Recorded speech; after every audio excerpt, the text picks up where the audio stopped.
بسم اللہ الرحمن الرحیم۔ دعائے سماعت امام محمد باقر علیہ السلام سے منقولہ دعا ہے اور اس کی قرأت روز جمعہ کی آخری گھڑیوں میں مستحب ہے۔ اور اس دعا کی عظمت یہ ہے کہ امام محمد باقر علیہ السلام سے منقول حدیث کی روح سے کہ اللہ کا اسم اعظم اس دعا میں ذکر ہوا ہے۔ تو یہ دعا انتہائی عظمت والی دعا ہے۔ اس کا دوسرا نام دعائے شبور کے نام سے بھی معروف ہے۔ جمعہ کی آخری اوقات میں پڑھنا مستحب ہے اور مشہور دعاؤں میں سے دعا ہے۔ اکثر علماء متقدمین اس کو ہمیشہ پڑھا کرتے تھے اور امام زمانہ علیہ السلام کے نائب خاص محمد بن عثمان سے بھی نقل ہوئی ہے۔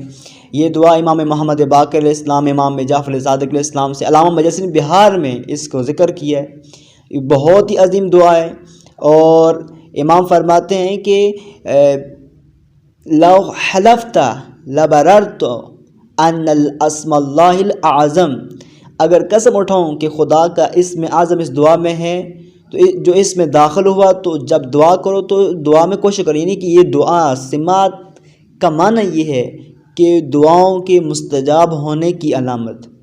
اور اس دعا کا فائدہ کیا ہے؟ انتہائی اہم چیز، تو روز جمعہ مغرب سے پہلے اس دعا کو پڑھنا نہ بھولیں۔ اس کا فائدہ کہ میں ذکر کر رہا تھا کیا کہ حسد کرنے والوں کے شر سے اور دشمنوں سے بچنے کا مجرب ترین نسخہ یہ دعائے سماعت ہے۔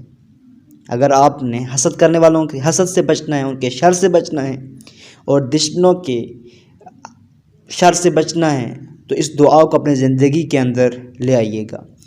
علماء متقدمین، علماء امامیہ، علماء شیعہ کی زندگی کے اندر یہ چیز بہت زیادہ تھی کہ وہ جمعے کے آخری اوقات میں، آخری گھڑیوں میں اس دعا کا خاص اعتماد کرتے تھے، نہیں کہ ان کے درمیان یہ دعا شہرت کی انتہا تک پہنچی ہوئی تھی۔